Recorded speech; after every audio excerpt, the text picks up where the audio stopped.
anh đi chuan cầm thiếu tiếng tê ni lovi amadu dan le rebrat ang seli apapa chuan min lo sandam si o khumai na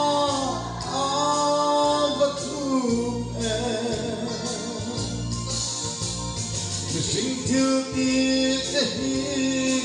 sin sia la lâu pa tu nghe san dam ni thang le o lâu pa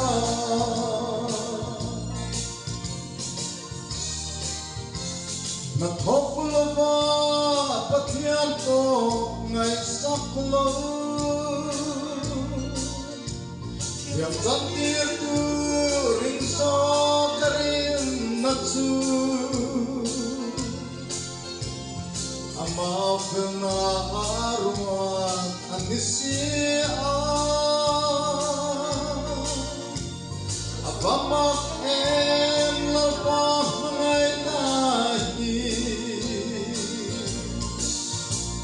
mising thiu ti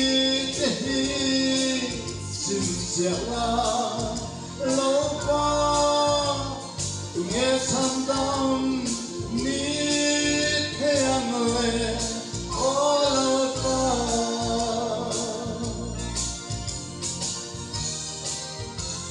mi sing mit mu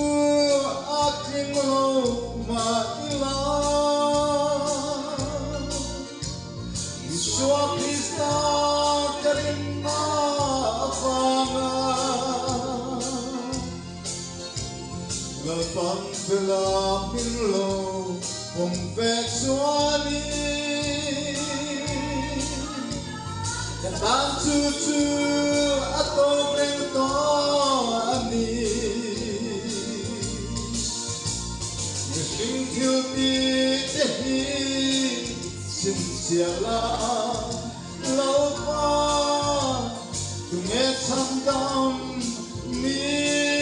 thang le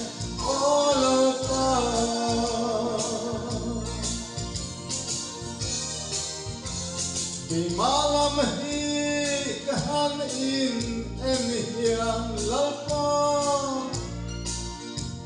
Yang maren hi muturon silo Masekis dalam jauh katir lecua Welkom kima milo pomesi You think you'll be sin siala lova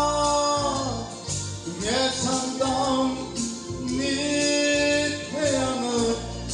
o lova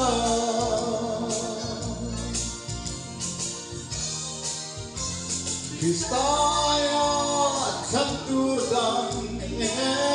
om Kristayo sorengan om lo Amang canto so na avani Amato su karing lo Hey You think you'll be the heat since you're